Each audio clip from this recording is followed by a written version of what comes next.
খিলক্ষেতে রেলের জমিতে মন্দিরের সাইনবোর্ড স্থাপন করা হয়েছিল। সে মন্দিরের সাইনবোর্ড উচ্ছেদ করায় সেকুলারদের একটা অংশ সরকারের সমালোচনা করছে এবং ধর্মপ্রাণ মুসলমানদের সমালোচনাও করছে। সরকারের জমিতে মন্দির নির্মাণের উদ্যোগকে কীভাবে দেখেন?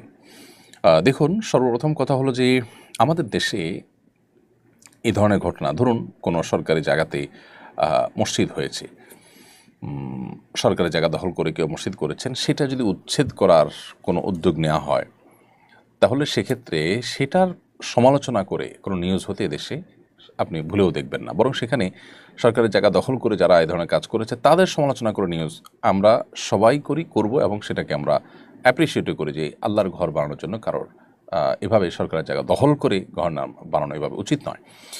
কিন্তু এখানে যেটি ঘটেছে সেটি হলো সম্পূর্ণ বিপরীত, সম্পূর্ণ উল্টো, যে মন্দির বানানো হয়নি, মন্দির বানানোর সাইনবোর্ড লাগানো হয়েছে এবং সেই সাইনবোর্ডের আড়ালে সরকারি জায়গা, রেলের জায়গা দখল করার পাঁয়তারা চলছিল। সেটার বিরুদ্ধে যখন মানুষ সোচ্চার হয়েছে, সেটাকে প্রশংসা না করে এক শ্রেণীর মিডিয়া এবং এক শ্রেণীর সেকুলাররা সেটাকে সমালোচনা করেছে। আমাদের পার্শ্ববর্তী দেশের কোনো প্রচার মাধ্যমে আমরা দেখেছি তারাও তাদের, এমনকি গণমাধ্যমগুলো, তাদের মূলধারা মিডিয়াগুলো পর্যন্ত এই সমালোচনা তারা নেমে গেছে। এটা একটা সুস্পষ্ট মিথ্যাচার এবং প্রপাগান্ডা বাংলাদেশের মানুষের বিরুদ্ধে।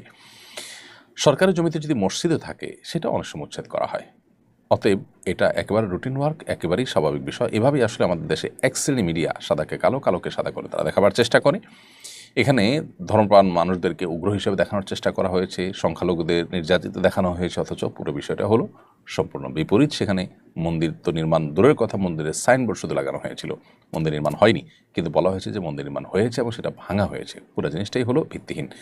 আর এর চেয়ে বড় কথা হলো এটি রেলের জমিতে হয়েছে এবং সেজন্য এটা এই জমি দখলের বিরুদ্ধে অবস্থান গ্রহণ করা এটা দর্শনীয় কোনো বিষয় নয়, বরং এটাকে প্রশংসা করা দরকার ছিল।